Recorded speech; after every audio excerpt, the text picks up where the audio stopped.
Um, Thank you very much, and along with colleagues, I welcome the excellent presentations on this important area of business and human rights. We applaud you, Siobhan and Ed, and your colleagues in Trócaire and human rights defenders, and indeed other NGOs who are doing excellent work in this very important area. It is also heartening to have Mary Lawler, with her background working in the Centre for Social Innovation at the Business School in TCD, as Senator Batchik referred to.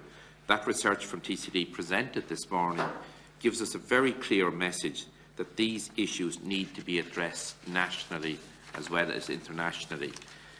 I would think, and I believe that most people would not be aware that human rights work is at its most dangerous in defending land rights, Indigenous peoples' rights and environmental rights. Irresponsible business practices cannot be tolerated. Business activity should not adversely affect human rights. Indeed, most people would expect, particularly in the least developed countries, an enhancement of rights for persons through economic development, with the resulting better and much needed public services as well. That's the view most people would have, I would think. And I just refer to one excerpt from Siobhan's presentation, and I quote, "Those who question and resist the destruction of their lands and communities are facing brutal consequences, including killings, attacks, criminalisation and repression." The UN Deputy High Commissioner for Human Rights has referred to the data on disappearances, killings and assassinations as a horror story.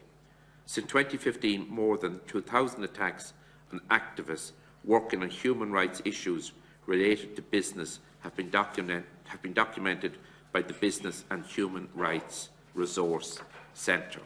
I just, in reference to your request to us to make a particular recommendation to An Tánaiste, Minister for Foreign Affairs and Trade, and his department, that with the agreement of the committee, we will write following this meeting in relation to the very, very important issues that all of you have put before the meeting this morning.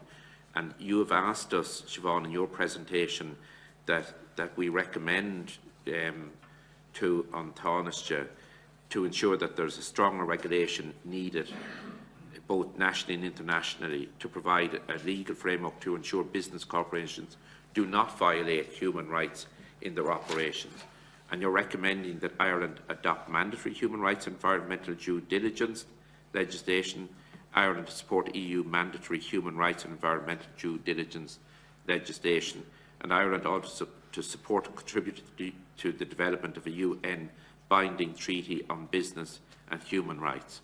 I believe that meets with the approval of our committee, and I will write to An Tánaiste outlining the issues that you have all amplified so well here this morning, and calling on him to advance the request that you put forward to us today and that meets with the agreement of this committee.